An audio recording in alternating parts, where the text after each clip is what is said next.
Eu assisti, petrificado no meu galho, enquanto a fera que um dia fora seu Raimundo se aproximava, cambaleante, os ferimentos de sua luta feroz, manchando o pelo escuro de sangue.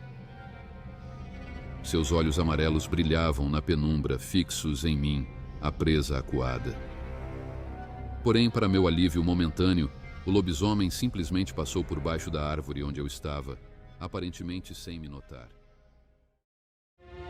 Você está prestes a entrar em um espaço limiar e insólito, um lugar entre a fronteira da luz e da escuridão. Um mundo singular onde a realidade que conhecemos se entrelaça com o sobrenatural, fazendo lendas assustadoras ganharem vida. Prepare-se para presenciar histórias incríveis, relatos e contos extraordinários que vão fazer você questionar tudo o que conhece em mais um vídeo, aqui na Legião da Noite.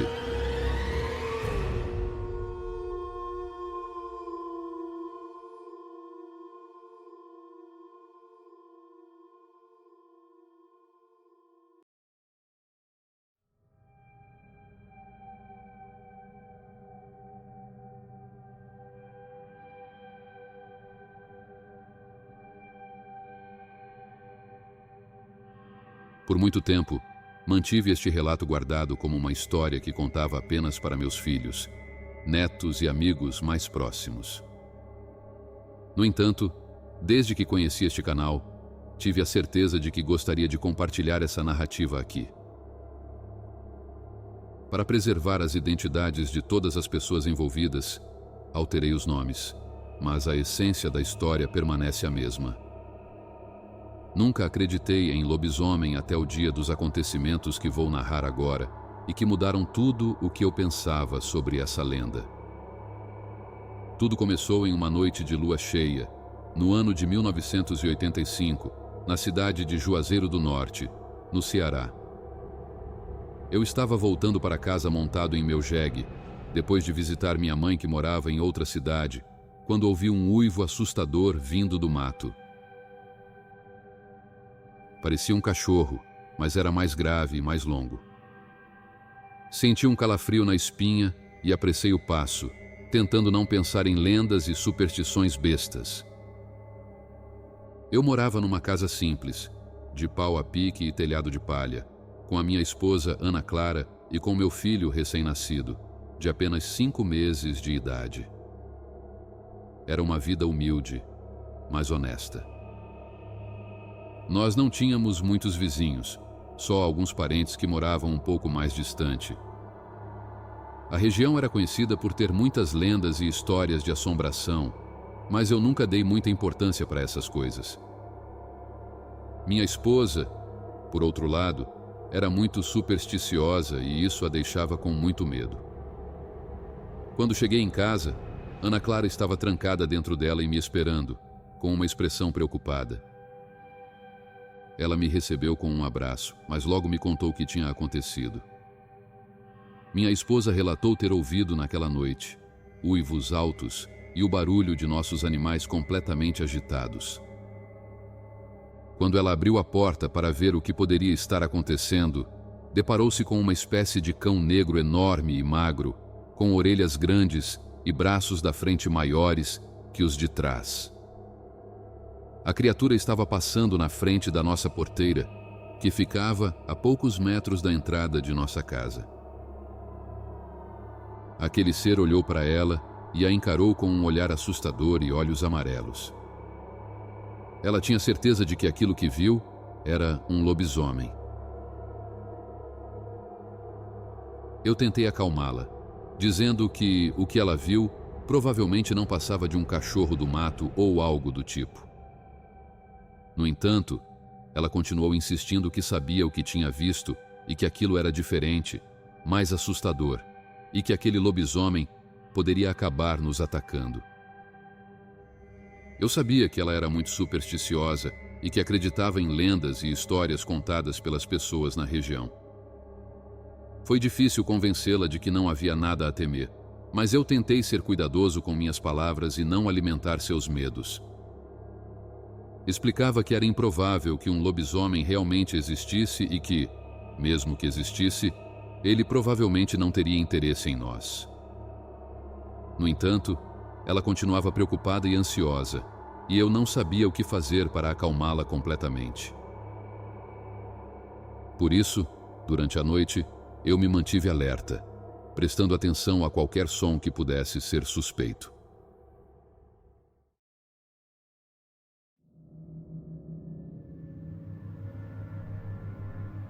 No dia seguinte, acordei cedo, como de costume, por volta das 6 da manhã. Depois de uma noite agitada e repleta de mistérios, decidi fazer uma investigação minuciosa pelo sítio antes de ir para o trabalho na roça. Peguei meu jegue, que estava amarrado em frente à casa, e segui os rastros que levavam da minha casa até a propriedade do seu Raimundo, nosso vizinho, mais próximo. Eu já havia ouvido falar dele, um homem estranho, solitário e pouco sociável, que vivia recluso entre as árvores. Mesmo nunca tendo conversado com ele antes, sabia que seu Raimundo era respeitado na região por ser um bom caçador. Passei pela frente da sua casa e, mais adiante, deixei o jegue amarrado em uma árvore fora do alcance da estrada e escondido. Ao voltar e chegar na casa de seu Raimundo, meus olhos se arregalaram ao ver as pegadas de um animal grande saindo da direção da casa dele e estampando o chão de terra. Aquilo era estranho e, naquele momento, comecei a desconfiar que talvez minha esposa Ana tivesse razão e realmente pudesse ter visto o que disse. Fiquei intrigado e decidi investigar mais. Sem fazer barulho, me aproximei um pouco mais da casa. Não queria arriscar-me a ser visto, pois não sabia como ele reagiria. A porta da frente estava arreganhada, mas não havia sinal de ninguém por ali. Olhei ao redor e percebi uma janela de uma das salas da casa aberta. Com cuidado, aproximei-me e olhei para dentro. O que vi lá dentro fez-me gelar.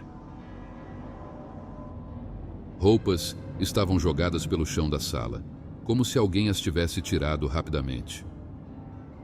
Estava tudo muito bagunçado e alguns móveis estavam virados de cabeça para baixo. Aquilo estava começando a me deixar cada vez mais assustado. Algo muito estranho deve ter acontecido ali. Enquanto me afastava da janela, ouvi passos se aproximando. Meu coração acelerou e me escondi atrás de um arbusto para não ser visto. Espiei com cuidado e vi seu Raimundo se aproximando de sua própria casa, em forma humana e completamente despido. Seu corpo estava coberto de sujeira e sangue, como se ele tivesse estado envolvido em alguma luta feroz. Seu Raimundo se aproximou e entrou em sua casa. Meu instinto me dizia para sair dali imediatamente, antes que ele me visse. Fiz o caminho de volta para o meu jegue, montei nele e parti em direção ao trabalho na roça. Durante toda a manhã, não consegui parar de pensar no que tinha presenciado. O que poderia ter acontecido naquela casa? Por que seu Raimundo estava daquele jeito? E, o mais importante, aquilo que minha esposa viu na noite passada, seria mesmo um lobisomem?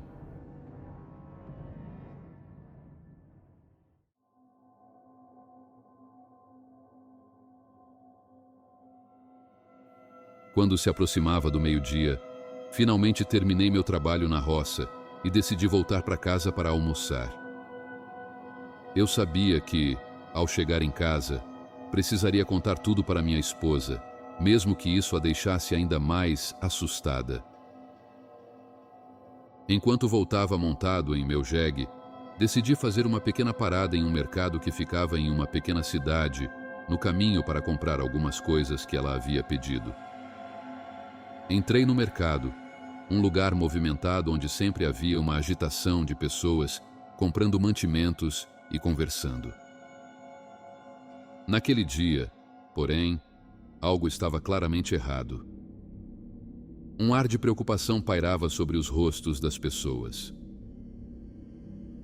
Enquanto pegava os itens da lista de compras de minha esposa, notei uma roda de amigos conversando animadamente perto da seção de verduras.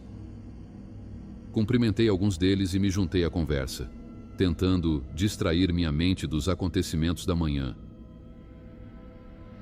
Foi então que um dos meus amigos, João, mencionou algo que fez meu sangue gelar. Ele contou que na noite anterior, um homem foi encontrado nas proximidades de sua própria casa, todo machucado, com mordidas e arranhões profundos. O seu nome era Cláudio Silva. A coisa foi feia, e o homem estava em estado grave quando foi levado para o hospital. Todos na roda de amigos ficaram chocados com a notícia, mas eu estava ainda mais intrigado, pois a descrição do ataque me fazia pensar no que eu tinha visto na casa de seu Raimundo. Alguns deles disseram que aquilo provavelmente poderia ter sido feito por uma onça, mas no fundo, eu sabia que não poderia ter sido isso. Ao mencionar o nome do homem, João disse que ele era o cunhado de seu Raimundo, casado com a irmã dele. Aquilo fez meu coração disparar, e eu sabia que precisava saber mais. Enquanto conversava, João me revelou que o homem atacado estava sozinho em casa naquela noite, pois fazia alguns dias que sua esposa tinha ido passar um tempo na casa de sua mãe. Essa informação me deixou ainda mais preocupado, pois significava que o homem estava completamente vulnerável quando ocorreu o incidente. Foi então que, antes de eu ir embora, João sugeriu algo que me deixou apreensivo. Você mora perto do seu Raimundo, não é? Por que você não passa lá e conta o que aconteceu com o cunhado dele? Ele precisa saber o que aconteceu com o marido de sua irmã. O pedido de João me deixou numa encruzilhada. Fiquei chocado com a revelação do ataque ao cunhado de seu Raimundo, mas também não queria revelar as minhas suspeitas sobre o que tinha visto na casa dele. Além disso, não mencionei a criatura que a minha esposa viu na noite passada em frente à nossa casa. Decidi não falar sobre o que aconteceu no meu sítio e a minha desconfiança em relação a seu Raimundo naquele momento. Me despedi de João e dos outros amigos e terminei minhas compras no mercado. Com a mente cheia de pensamentos perturbadores, retornei para casa. Durante o almoço, finalmente contei à minha esposa tudo o que descobri na casa de seu Raimundo e contei também tudo o que ouvi no mercado. Ela ficou ainda mais preocupada, e nós dois sabíamos que aquela história estava longe de ter um final tranquilo. Com o coração pesado e a mente cheia de apreensão, tomei coragem e decidi, antes de voltar para a roça, passar na casa de seu Raimundo para contar a ele o que havia acontecido com seu cunhado. Mesmo desconfiando que ele próprio pudesse estar envolvido no ataque, senti que era minha responsabilidade informá-lo.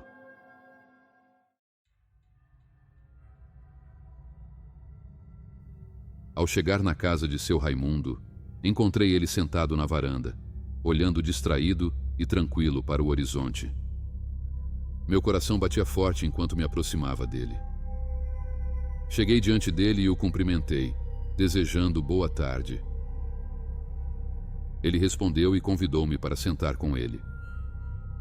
Agradeci a hospitalidade e falei que havia passado ali apenas para dar um recado. Engoli em seco e, com voz trêmula, comecei a contar o que aconteceu com seu cunhado. Seu Raimundo, eu preciso te contar algo muito sério. Comecei a falar, tentando parecer calmo. Enquanto passava pela cidade de manhã, fiquei sabendo que seu cunhado foi atacado por algum animal selvagem na noite passada. A suspeita é que pode ter sido uma onça. Ele está no hospital, em estado muito grave. Aquele homem não demonstrou surpresa ou choque. Pelo contrário, parecia que ele já estava ciente da situação. Isso me deixou ainda mais assustado. Ele olhou para mim com uma expressão que parecia misturar calma e indiferença. Eu já estou ciente disso, respondeu serenamente. Tentando agir como se não desconfiasse de nada, eu o questionei. Você já sabia? Alguém já te contou? Ele balançou a cabeça lentamente e falou: "Não, ninguém veio me contar." Ficamos em silêncio por um momento, e eu até pensei em continuar a questioná-lo.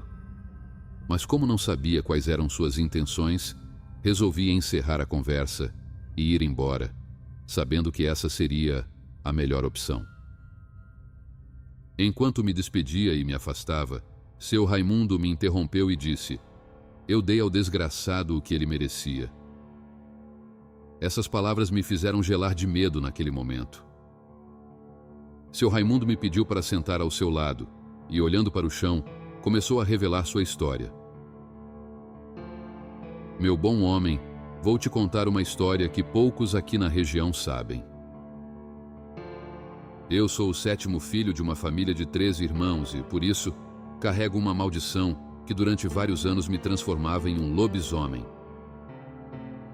Aprendi a controlar minhas transformações ao longo dos anos e agora só viro bicho em noites de lua cheia, quando estou com muita raiva ou com muita fome.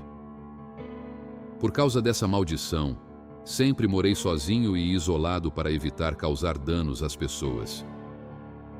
Tenho que te confessar que o que atacou meu cunhado não foi uma onça. Quem fez aquilo com ele fui eu mesmo. De uns anos para cá, ele se tornou um alcoólatra descontrolado que, hora ou outra, passava dos limites e acabava agredindo a minha irmã. Já tentei resolver a situação de várias maneiras, brigando com ele, batendo nele, mas nada parecia funcionar. Até pensei em dar cabo da vida dele, mas sabia que minha irmã nunca me perdoaria se eu fizesse isso. A gota d'água foi quando soube que há 5 dias atrás, ele teve um ataque e acabou batendo em minha irmã em uma briga. Nessa briga, ele acabou machucando o meu sobrinho, filho de minha irmã com ele, uma criança de apenas 6 anos de idade. Ao saber disso, fui até a casa de minha irmã, mas ele não estava lá. O covarde sabia que iria levar uma surra de mim quando eu chegasse, então ele fugiu antes. Tomei a decisão de levar minha irmã para longe dali, deixando-a sob os cuidados de outros irmãos na casa de minha mãe. Nos últimos dias, sabendo que ele provavelmente não teria ido embora para sempre e que, mais cedo ou mais tarde, ele voltaria, eu me transformava na criatura todas as noites e ia para a casa do meu cunhado, a fim de vigiar se ele tinha retornado. Então, eu o pegaria sozinho em casa e lhe daria finalmente aquilo que ele merecia. Então, na noite passada, finalmente vi ele se aproximando da casa. O ódio e a fúria se misturaram dentro de mim enquanto observava meu cunhado se aproximando. Sabia que era a oportunidade que eu esperava para fazê-lo pagar por todo o mal que ele havia causado à minha irmã e ao meu sobrinho. Transformado na criatura, minha visão noturna era aguçada e eu o observava se aproximando lentamente, completamente alheio ao perigo que o aguardava. Silenciosamente, me movi pelas sombras, me aproximando dele sem ser detectado. Saltei sobre ele, derrubando-o com um golpe certeiro. Ele gritou de terror e surpresa enquanto eu o dominava com facilidade. A criatura dentro de mim rugiu de satisfação enquanto eu o castigava pelos seus pecados. Ele implorava por misericórdia, prometendo que nunca mais faria mal à minha irmã e ao meu sobrinho, mas eu não estava disposto a ouvir suas mentiras. Minha vingança era implacável, e só quando tive certeza de que ele nunca mais representaria uma ameaça para minha família, eu o deixei lá, sangrando e derrotado. Olhei para ele no chão, sua respiração pesada e seu rosto contorcido de dor. Sabia que as marcas físicas que deixei nele eram visíveis e dolorosas, mas aquilo não se comparava ao que ele fez à minha irmã durante todos esses anos. Ele aprendeu da maneira mais difícil que o mal que fazemos ao próximo pode voltar para nos assombrar e que a justiça, de uma forma ou de outra, sempre prevalece. Saí da casa dele em silêncio, deixando-o para trás, aquele desgraçado carregando as consequências de suas ações.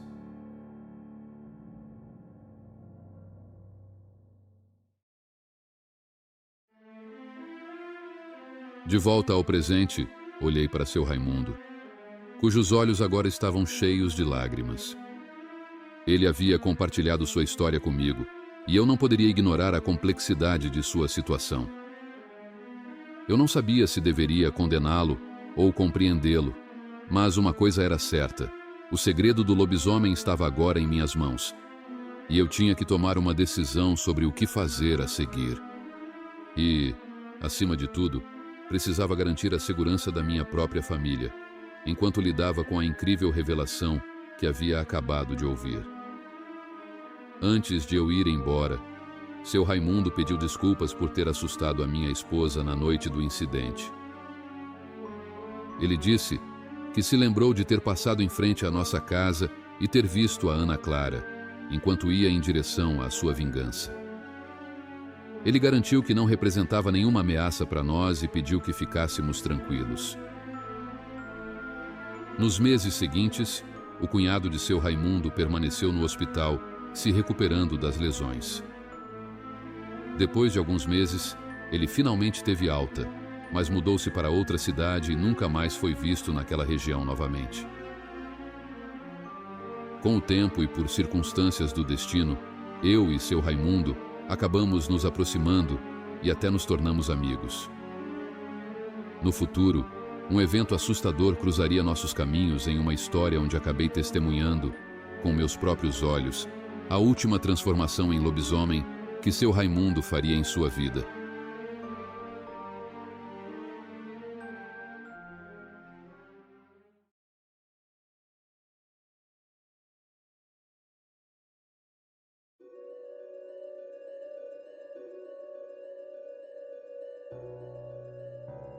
Alguns meses se passaram desde que seu Raimundo me revelou seu segredo sombrio sobre ser um lobisomem. Em maio de 1986, um incidente com meu filho recém-nascido acabou nos aproximando ainda mais. Naquela época, meu pequeno filho tinha apenas 11 meses de idade. Tudo começou com uma tosse seca e resistente que não melhorava. Naquela manhã eu tinha ido trabalhar na roça, como de costume. Perto do meio-dia, a situação piorou drasticamente. Meu filho começou a ficar roxo de tanta falta de ar. Foi quando minha esposa, desesperada, decidiu pedir ajuda ao nosso vizinho mais próximo, seu Raimundo. Recentemente, ele havia comprado um velho Chevette usado, o que era uma novidade naquela região. Ana Clara correu até a casa dele pedindo carona urgente para levar meu filho ao posto de saúde da cidadezinha mais próxima. Seu Raimundo prontamente concordou em ajudar. Ele levou minha esposa e meu filho ao posto médico.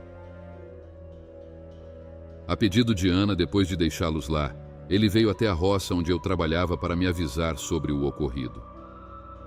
Se não fosse por ele, eu teria ido para casa no horário do almoço e ficaria desesperado por não encontrá-los em casa. Assim que seu Raimundo me contou o que estava acontecendo, larguei tudo e fomos diretamente para o posto de saúde. Ao chegarmos lá, meu coração se apertou ao ver meu filhinho tão pequeno, lutando para respirar com a ajuda de uma máscara de oxigênio. A médica disse que os medicamentos estavam tendo pouco efeito e recomendou que meu filho fosse transferido imediatamente para o hospital da cidade mais próxima, que ficava a algumas horas de distância. Mais uma vez, seu Raimundo não hesitou em nos ajudar. Ele nos levou de volta para casa primeiro para pegarmos algumas roupas e então fomos direto para o hospital. Durante o trajeto, meu filho sofria crises de falta de ar que eram aterradoras. Ana Clara o segurava nos braços, o embalando e murmurando palavras de conforto, embora lágrimas de desespero rolassem por seu rosto. Quando finalmente chegamos ao hospital, meu filho foi prontamente atendido. Os médicos diagnosticaram uma bronquiolite obliterante grave, uma doença que obstrui os bronquíolos nos pulmões, dificultando extremamente a respiração. Disseram que, se não tivéssemos trazido meu filho imediatamente, as consequências poderiam ter sido fatais. Meu filho passou os próximos dias internado, recebendo tratamento intensivo com inalações, nebulizações e medicamentos fortes. Foi uma experiência angustiante vê-lo tão pequenininho ligado a vários aparelhos, lutando para sobreviver.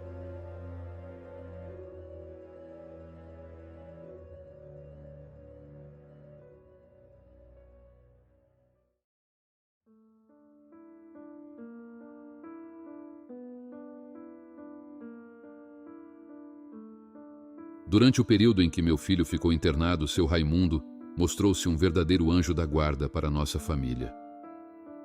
Todos os dias, ele prontamente nos levava de casa até o hospital e nos buscava de volta ao anoitecer.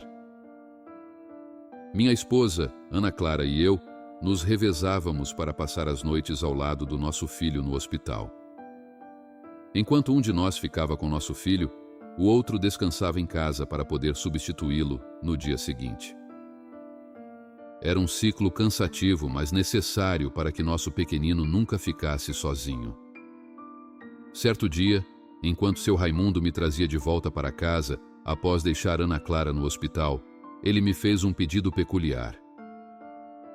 Ele perguntou se eu permitiria que, no dia seguinte, ele trouxesse sua própria mãe para visitar nosso filho na enfermaria. Ela é uma benzedeira muito poderosa, ele me explicou. Tenho certeza que suas orações e bênçãos podem ajudar o seu filho a se curar mais rápido. Eu fiquei surpreso com o pedido inicialmente, afinal, sempre fui um homem racional que não dava muita importância a essas coisas de misticismo e rituais. Porém, depois de tudo que seu Raimundo havia feito por nós, eu não tinha como negar esse simples favor. Claro, seu Raimundo, se o senhor acha que sua mãe pode ajudar o meu filho, fique à vontade para trazê-la amanhã, respondi agradecido. No dia seguinte, seu Raimundo apareceu no hospital acompanhado de sua mãe, uma senhorinha miúda e enrugada, mas com um olhar vivo e penetrante. Ela segurava um terço desgastado e algumas ervas em sua mão calejada. Ao ver meu filhinho debilitado na cama do hospital, a velha benzedeira balançou a cabeça com pesar. Em seguida, pediu licença para se aproximar, aspergiu algumas gotas de água benta sobre meu filho e começou a murmurar algumas rezas. Eu e Ana Clara observávamos tudo em silêncio, respeitando aquele momento sagrado mesmo sem entender exatamente o que ela fazia. Quando terminou, a mãe de seu Raimundo se aproximou de nós com um olhar grave. Essa criança estava sofrendo de um poderoso quebrante, ela nos explicou. Ela disse que era uma espécie de mal-olhado, que estava impedindo sua recuperação. A mãe de seu Raimundo disse que ele passaria a melhorar dali em diante. Ana Clara, que sempre foi mais ligada às tradições, agradeceu emocionada pelos serviços prestados. Eu, por minha vez, fiquei cético, mas também grato pelo gesto de bondade daquela velhinha. Não sei se foi realmente por causa das rezas e rituais dela ou não, mas o fato é que, alguns dias depois daquela visita, meu filho começou a apresentar uma melhora significativa em seu quadro de saúde. Seu apetite melhorou, a tosse diminuiu e a respiração ficou mais tranquila. Em pouco tempo, os médicos consideraram que ele estava forte o suficiente para ter alta hospitalar. Ao sair do hospital com meu filho curado em meus braços, senti uma imensa gratidão tomar conta do meu coração. Abracei seu Raimundo fortemente e o agradeci pelo apoio inestimável que ele e sua mãe nos deram nesse período tão difícil. A partir daquele momento, minha amizade com seu Raimundo se fortaleceu ainda mais. Passei a vê-lo com outros olhos, não mais como um estranho recluso, mas como um homem de bom coração, sempre disposto a ajudar o próximo em momentos de necessidade. Nos meses seguintes, fiz questão de estreitar esses laços de amizade. Frequentemente eu passava em sua casa apenas para lhe fazer uma visita e prosear um pouco, tomar um cafezinho. Outras vezes era ele quem aparecia em minha humilde residência, trazendo algumas frutas de sua horta, ou simplesmente para se certificar de que estávamos todos bem. Mesmo sabendo do sombrio segredo por trás de sua verdadeira natureza, eu passei a vê-lo apenas como um grande amigo que eu sabia que poderia contar em qualquer situação.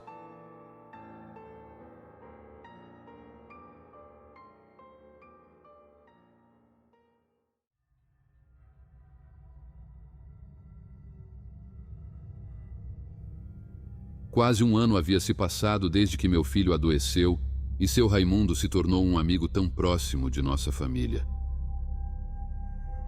Era março de 1987 e os laços que nos uniam só se fortaleciam a cada dia. Naquela noite, depois de um longo dia de trabalho, eu e seu Raimundo decidimos parar em um bar da cidadezinha próxima para beber uma cervejinha gelada e colocar o papo em dia. Minha esposa Ana Clara estava ausente, pois havia ido passar uns dias na casa de sua mãe, que infelizmente estava muito doente. Ana foi para auxiliar nos cuidados com sua mãe e também para que a velha senhora pudesse aproveitar um pouco a companhia de seu netinho. Fomos no meu Chevette, um carro que seu Raimundo havia me vendido por um preço muito generoso meses atrás. É melhor você ter um automóvel por perto caso precise levar seu filho ao médico ou algo assim, ele me disse quando fez a proposta da compra. Preciso lembrar também que comprar aquele carro só foi possível porque meses antes eu havia conseguido um trabalho melhor em uma fazenda da região, indicado pelo próprio seu Raimundo, que era amigo do proprietário. Chegamos ao bar e nos acomodamos em uma mesa encostada no canto, daquelas típicas de metal dobrado com cadeiras de plástico vermelho. Pedimos 2 geladas e começamos nossa conversação descontraída, rindo e relembrando algumas histórias antigas. De repente, nossa descontraída noite de amigos foi interrompida pela chegada de 2 homens estranhos no bar. Eles entraram e, sem hesitar, já engoliram 2 doses de pinga na beirada do balcão. Minutos depois, os 2 se aproximaram de nossa mesa. "Então é você o famoso lobisomem dessas redondezas?" Um deles berrou em nossa direção, já visivelmente alterado pela bebida. Seu hálito de cachaça exalava uma nuvem de mau cheiro. Seu Raimundo e eu nos entreolhamos confusos. "Do que você está falando, rapaz?" Respondi, tentando manter a calma. "Ah, vai se fazer de desentendido?" O outro homem se intrometeu com um sorriso torto nos lábios. "Todo mundo aqui já ouviu falar do lobisomem que anda atacando as pessoas por essas bandas." Senti o corpo de seu Raimundo ficar tenso ao meu lado. Ele permaneceu calado, mas seu olhar desconcertado dizia tudo. Fiquei receoso que uma briga realmente começasse ali, naquele momento. O primeiro continuou a provocar, dessa vez se aproximando ainda mais e apontando um dedo ameaçador para nós. Meu sangue ferveu com a hostilidade daqueles estranhos. Antes que eu pudesse responder, porém, o dono do bar se aproximou rapidamente. Ei, ei, ei! O que está acontecendo aqui?" Ele se colocou entre nós e os 2 homens, barrando a passagem deles. "Vamos manter a calma, por favor. Aqui não tem lobisomem nenhum, só 2 amigos tentando tomar uma cerveja sossegados." Os 2 homens lançaram olhares raivosos em nossa direção, mas o dono do bar se manteve firme. "Vocês já beberam demais essa noite. É melhor irem para casa descansar antes que as coisas fiquem feias aqui." Depois de alguns segundos de tensão, os 2 finalmente deram as costas e saíram aos tropeços para fora do bar, ainda resmungando ameaças ininteligíveis. Assim que se foram, eu e seu Raimundo soltamos o ar que estávamos prendendo. O dono se aproximou mais uma vez. "Desculpem por isso, meus amigos. Esses 2 são novos na região, vieram trabalhar em uma fazenda aqui perto. Não façam caso das besteiras que eles disseram. Eu agradeci pela intervenção e sugeri que fosse melhor encerrarmos a noite ali. Algo me dizia que o incidente não tinha terminado e que poderíamos encontrar mais problemas se ficássemos. Entramos no Chevette e começamos o caminho de volta para casa, ambos ainda um pouco tensos pelo incidente com aqueles estranhos no bar. Durante o trajeto, seu Raimundo pigarreou, provavelmente reunindo coragem para abordar um assunto delicado. Você se lembra quando eu te contei sobre minha condição de lobisomem? Ele começou cautelosamente. Eu mencionei que, com o tempo, aprendi a ter certo controle sobre minhas transformações? Assenti, relembrando vagamente daquela conversa tão impactante que tivemos há tanto tempo. Bem, existe uma pequena exceção a esse meu controle. Uma vez por ano, na última lua cheia da Quaresma, minha transformação se torna completamente incontrolável e inevitável. Quando me transformo nessa noite específica, é como se eu perdesse completamente a razão. Não possuo mais controle sobre minhas ações ou sobre a fera que me domina. Por isso, neste dia específico do ano, costumo me isolar em uma caverna distante daqui, prendendo-me com algemas grossas a uma corrente que eu mesmo fixei lá. Eu ouvia atentamente, ainda digerindo o peso dessas palavras aterrorizantes. Seu Raimundo então se virou para mim. É por isso que eu gostaria de lhe pedir um pequeno favor. Amanhã à noite será a última lua cheia da Quaresma deste ano. Você poderia me emprestar seu jegue para que eu possa cavalgar até a caverna onde realizo esse ritual? Fiquei pensativo por um momento. A ideia de seu Raimundo, meu amigo, se acorrentando sozinho em uma caverna remota para tentar controlar seu lado animalesco era perturbadora. Então tive uma ideia melhor. Por que você não me deixa te levar de carro até lá? Assim será mais rápido e seguro. Ele pareceu um pouco relutante. Não posso te incomodar com isso. Já está fazendo muito por me emprestar seu animal. Não é incômodo algum, insisti. Seu Raimundo assentiu, visivelmente grato pela minha disposição em ajudá-lo nessa situação tão peculiar. Muito bem, então está resolvido. Amanhã, ao anoitecer, eu mesmo lhe deixarei na caverna. E então voltarei na manhã seguinte para lhe buscar. Naquele momento, eu nem fazia ideia de como aquela decisão mudaria drasticamente o rumo dos eventos que estavam por vir. O dia seguinte amanheceu e eu passei as horas tentando manter a mente ocupada com meus afazeres diários, mas a revelação de seu Raimundo sobre sua transformação incontrolável na última lua cheia da Quaresma não saía dos meus pensamentos.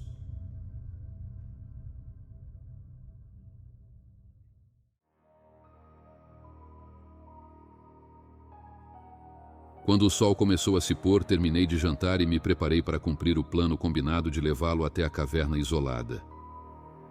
Entrei no Chevette e dirigi até a casa de seu Raimundo. Ele logo apareceu carregando uma grande bolsa de viagem nas mãos e a acomodou no porta-malas. Seguimos então em direção à cidadezinha, o som do motor sendo o único ruído a preencher o silêncio tenso dentro do carro. Por volta das 19h30, paramos em um posto de gasolina para reabastecer antes de seguirmos viagem. Enquanto eu enchia o tanque, notei pelo retrovisor uma caminhonete parada a certa distância, meio escondida na esquina de uma rua transversal. Algo na forma como ela estava posicionada me pareceu suspeito. Seu Raimundo, você está vendo aquela caminhonete parada ali? Apontei com um aceno de cabeça.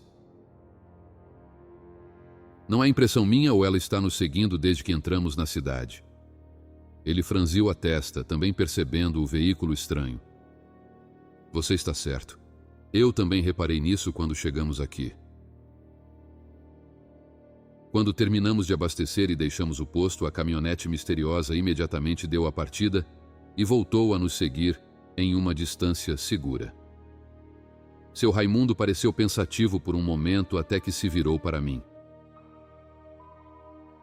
Será que pode dar uma parada rápida na casa de minha mãe antes? Preciso pegar uma coisa com ela antes de seguirmos viagem. Assenti e mudei o caminho por algumas ruas até a casa da velha senhora. A caminhonete continuou atrás de nós por um tempo até que, ao passar em frente à residência, simplesmente seguiu adiante. Pode me esperar aqui no carro? Seu Raimundo pediu. Não demoro. Ele desceu e entrou na pequena casa de sua mãe. Alguns minutos se passaram até que o vi retornar, carregando agora uma caixa de madeira nas mãos. Assim que entrou no carro novamente, abriu a caixa, revelando seu conteúdo que me deixou tenso. Era uma arma, um velho revólver encardido. Seu Raimundo o retirou da caixa e começou a carregar as câmaras com munição, sob meu olhar atônito. Quando terminou, guardou cuidadosamente o revólver carregado dentro do porta-luvas. Seu semblante era sério e determinado. É só por precaução. Foi sua única explicação antes de me pedir para seguirmos viagem.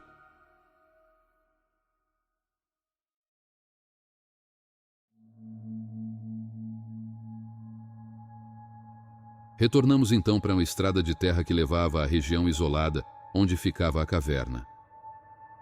Por alguns quilômetros tudo correu bem, até que de repente o carro começou a engasgar e perder potência, até que deu a última baforada e parou completamente. Droga! Praguejei, batendo as mãos no volante. Desliguei a chave e voltei a ligá-la, mas o motor não dava o mínimo sinal de vida. Seu Raimundo então pediu para que eu abrisse o capô. Olhando para o interior do compartimento do motor, ele rapidamente identificou o problema. Essas velas estão muito sujas, você vai precisar trocá-las em breve, antes que elas deixem você na mão outra vez. Ele próprio as removeu e fez uma limpeza rápida, para tentar dar um jeitinho provisório que pudesse fazê-las funcionar por mais algum tempo. Enquanto trabalhava, porém, notei alguns sinais preocupantes que me deixaram tenso. Seu Raimundo parecia apresentar os primeiros sintomas de sua transformação iminente. Sua expressão era de dor, como se ele estivesse travando uma batalha interna contra algo terrível, querendo tomar controle de seu corpo. Ele fechava os olhos com força, às vezes levando as mãos à cabeça, sua respiração ficando ofegante. Depois de muito se esforçar para fazer o velho Chevette voltar à vida, finalmente conseguimos. O ronco gasto do motor cortando o silêncio da noite foi uma dádiva. Seu Raimundo imediatamente retornou para o banco do carona e me pediu para seguir em frente o mais rápido possível. Então, acelerei o máximo que o carro permitia em direção à caverna, rezando para que conseguíssemos chegar a tempo antes que a escuridão tomasse totalmente conta da alma torturada do meu amigo.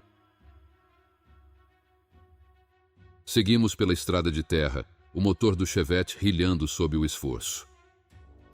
De repente percebi pelo retrovisor as luzes de um carro se aproximando rapidamente. À medida que encurtava a distância, pude ver que se tratava da mesma caminhonete que nos seguira desde a cidade. Em um gesto agressivo, o veículo começou a bater na traseira do meu velho Chevette, quase nos fazendo perder o controle. Uma perseguição intensa se iniciou, com o motorista daquela caminhonete claramente tentando nos forçar para fora da pista. Seu Raimundo gritou algo que não pude ouvir direito devido ao barulho ensurdecedor. Mas então o vi abrindo a janela e sacando o revólver do porta-luvas. Sem hesitar, ele começou a retaliar, disparando tiros de advertência para trás. O tiroteio ecoava pela noite deserta, pontuada pelos choques violentos da caminhonete contra nossa traseira. De repente, com uma batida mais forte, senti o controle do Chevette ser arrancado de minhas mãos. Giramos descontrolados pela pista de terra até que, por fim, capotamos por uma ribanceira descendente. Lembro de dar várias cambalhotas, o mundo rodando em uma confusão de galhos, terra e aço retorcido. Quando finalmente paramos de capotar, havíamos ido longe da estrada, o Chevette ficando de pneus para cima, em um grotão. Minha cabeça girava e a consciência ameaçava me abandonar, mas então senti seu Raimundo me puxando com força.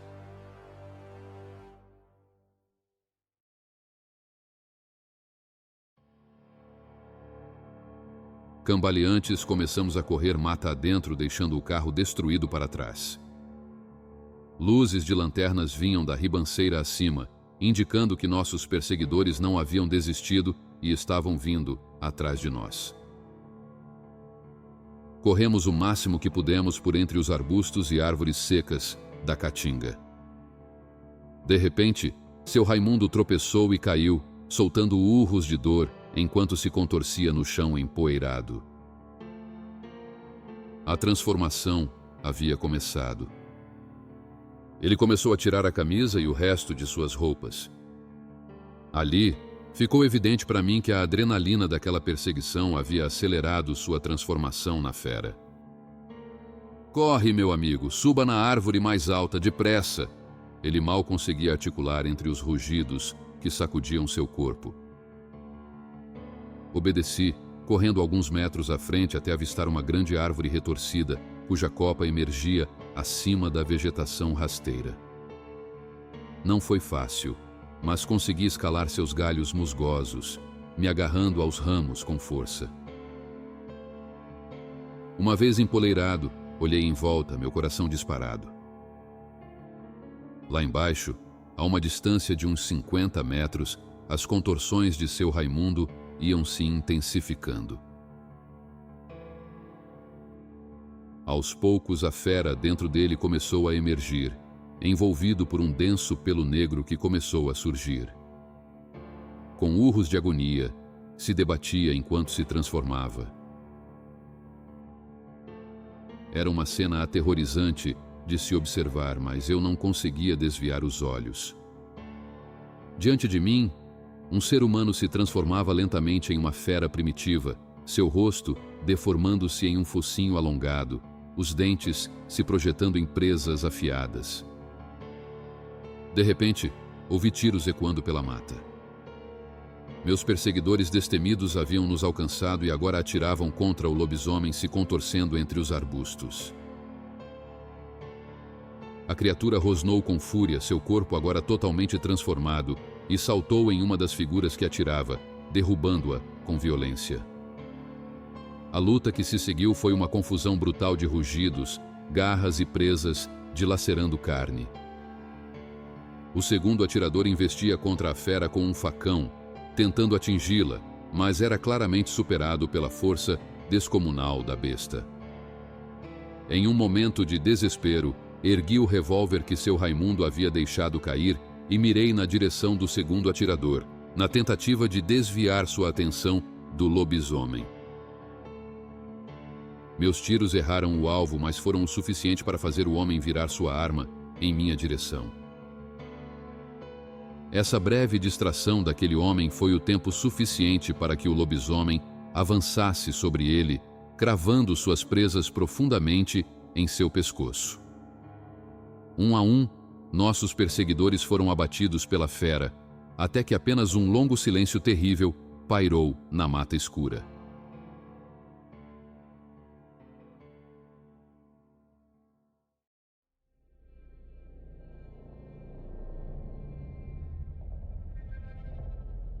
O lobisomem então se virou em minha direção, os olhos brilhando em um amarelo sobrenatural.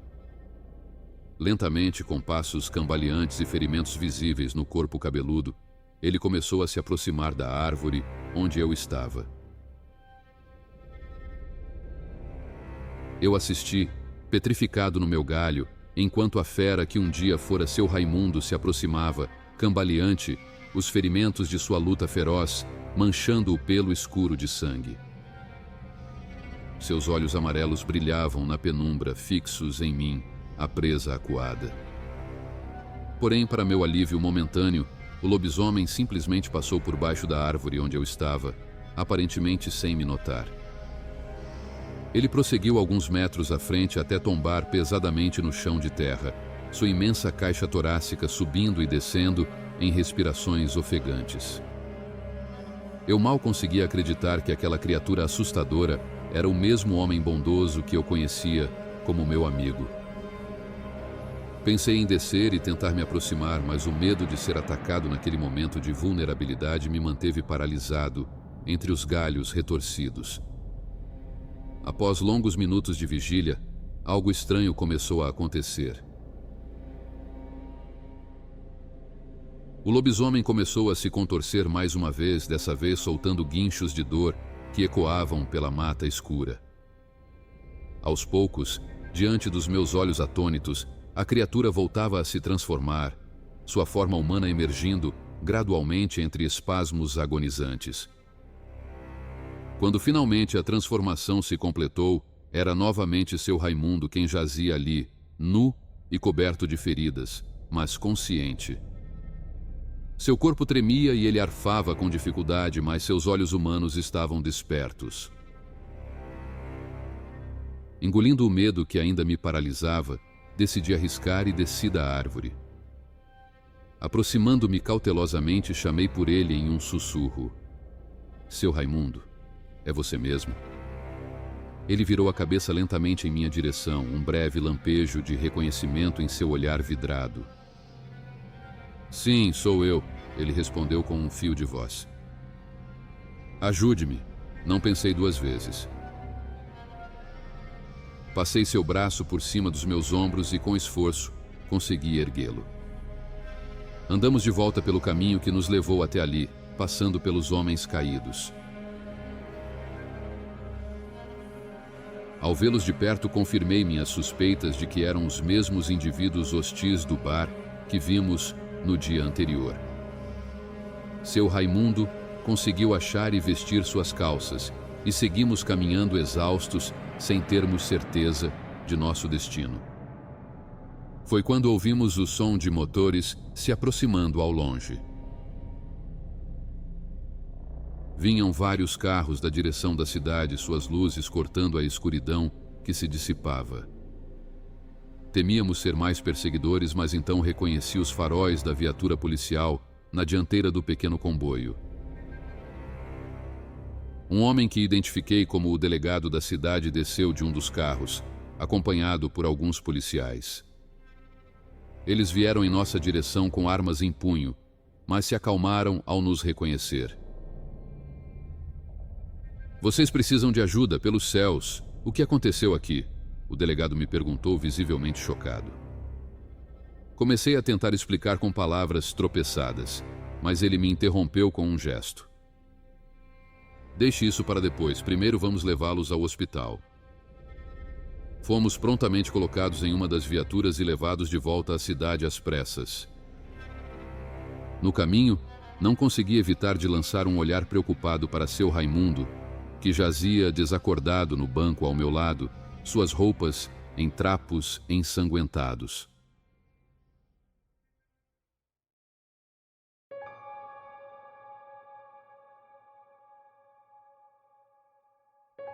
No hospital, depois de ser medicado e receber alguns curativos, adormeci de puro esgotamento físico e emocional. Só despertei já ao entardecer do dia seguinte, ouvindo uma voz conhecida. Bom, você finalmente acordou. Era o delegado parado ao lado da minha cama com uma prancheta em suas mãos. Ele me encarou com uma expressão solene. Como você está se sentindo, rapaz? Aqueles bandidos realmente lhe deram uma bela noitada. Minha mente ainda estava confusa, então apenas assenti, tentando me lembrar de todos os acontecimentos aterradores que haviam me trazido àquele leito hospitalar. E seu Raimundo? Onde ele está? Finalmente consegui perguntar com voz fraca. Ele sofreu ferimentos graves, mas não corre risco de vida. Os médicos estão mantendo vocês dois em observação por hora. O delegado puxou uma cadeira e se sentou ao meu lado. Seu olhar era grave, mas não hostil. Olha, Eu sei tudo o que aconteceu naquela noite. Não precisa tentar me enganar ou esconder nada. Eu conheço bem seu amigo Raimundo e sei sobre sua condição especial. Gelei por dentro, mal conseguindo conter a expressão de choque em meu rosto. Como aquele homem poderia estar ciente do terrível segredo de seu Raimundo?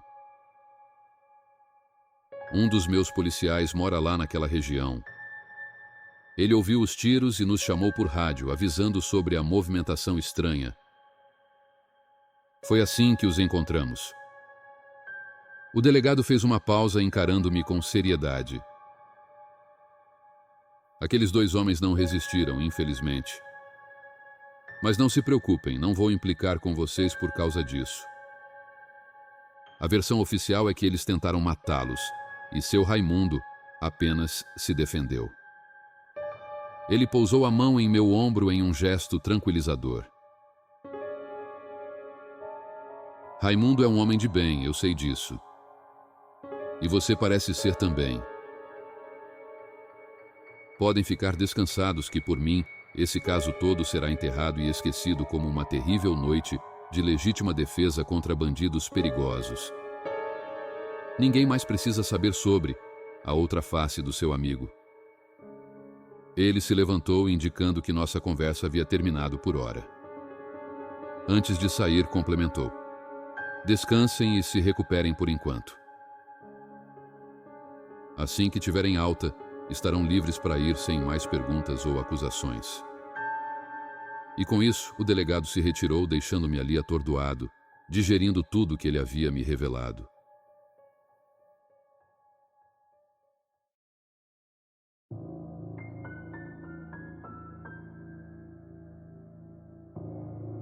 Fui liberado do hospital ainda naquele mesmo dia, após o delegado ter sua conversa esclarecedora comigo. A pedido de seu Raimundo, o próprio delegado se ofereceu para me levar de volta para casa. Durante o trajeto, mantivemos um silêncio respeitoso. Eu ainda estava atordoado demais para conseguir organizar meus pensamentos sobre tudo o que havia acontecido. Só queria chegar em casa e poder abraçar minha esposa e meu filho. Ao avistar minha humilde casa, percebi Ana na porta me esperando. Ela já havia sido avisada sobre o incidente e, provavelmente com a ajuda de algum vizinho, conseguira retornar antes de mim. Seu rosto estava marcado pela tensão, mas se iluminou em alívio quando me viu descer da viatura. O delegado apenas me deu algumas poucas instruções antes de partir. Me liberava de prestar depoimento por hora e me alertou para deixar os assuntos daquela noite terrível descansarem em paz. Seu Raimundo ficaria mais alguns dias se recuperando no hospital e depois seria liberado também. O caso dos dois homens mortos seria fechado como legítima defesa. Nos dias seguintes não tivemos mais notícias de seu Raimundo. Só soube que ele havia recebido alta quando, cerca de 3 dias depois, o vi novamente em sua casa. Mas ele não foi o mesmo depois daquele incidente. Seu semblante carregava um peso sombrio que nunca havia notado antes. Quando fui visitá-lo, seus olhos estavam sempre vazios, seu sorriso forçado. Era evidente que os eventos traumáticos o haviam abalado profundamente. Seu Raimundo permaneceu morando ali por alguns meses, nos quais tentei reacender nossa antiga amizade. Porém, ele parecia um homem partido, consumido por algum remorso interior. Ficava calado por longos períodos, mal me respondendo quando eu tentava puxar conversa.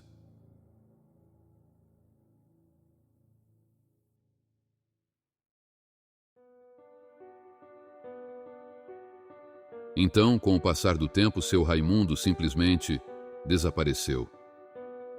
Um dia, fui dar uma de minhas visitas costumeiras e sua casa estava trancada, nenhum sinal de sua presença. Estranhei, mas imaginei que talvez ele tivesse viajado. Só semanas depois encontrei por acaso sua mãe no mercado da cidade. Me aproximei dela e a cumprimentei. Quando perguntei sobre seu filho Raimundo, ela revelou quase entre lágrimas seu triste destino. Ele morreu, meu filho. Foi mais ou menos 2 semanas atrás. Me desculpe por não ter avisado, mas na correria do preparativo para o funeral, acabei esquecendo. Eu a abracei, dei minhas condolências e logo depois perguntei como aquilo tinha acontecido. Ela explicou que ele havia tirado a própria vida. Ele desapareceu e foi encontrado morto dias depois, enforcado em uma árvore. Fiquei boquiaberto, tentando digerir o que ela estava me dizendo.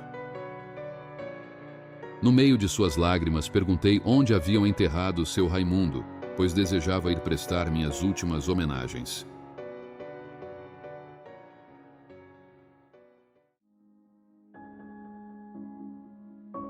Segui as instruções da pobre velha e dias depois lá estive, depositando um ramalhete de flores sobre a terra fresca que o cobria. Olhando para a lápide singela, não pude deixar de refletir sobre como, apesar de ter vivido toda uma vida tentando se libertar da sua maldição, seu Raimundo nunca pôde escapar das consequências trágicas que ela lhe impunha. Com o tempo, acabei descobrindo alguns detalhes adicionais que explicavam um pouco mais sobre as motivações por trás do ataque daqueles 2 homens. Eles não eram simples bandidos de estrada, mas velhos amigos de ninguém menos que Cláudio Silva, o cunhado de seu Raimundo, que levara uma brutal surra do lobisomem mais de 1 ano antes. Cláudio, depois de sua recuperação, deve ter lhes contado sobre a criatura que o atacou e os enviado para caçá-la, buscando vingança. Infelizmente, eles não faziam ideia do que enfrentavam até ser tarde demais.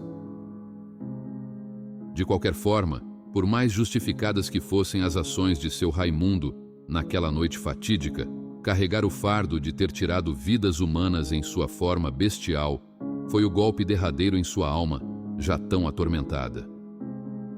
Talvez ele nunca conseguisse se perdoar por isso. Então, esse foi o terrível desfecho da história da maldição do lobisomem seu Raimundo, o 7º filho. Até hoje não consigo deixar de me perguntar se, em algum lugar, sua alma encontrou enfim a paz que tanto buscou em vida, livre dos grilhões dessa existência cruel e sobrenatural que lhe foi imposta pelo destino.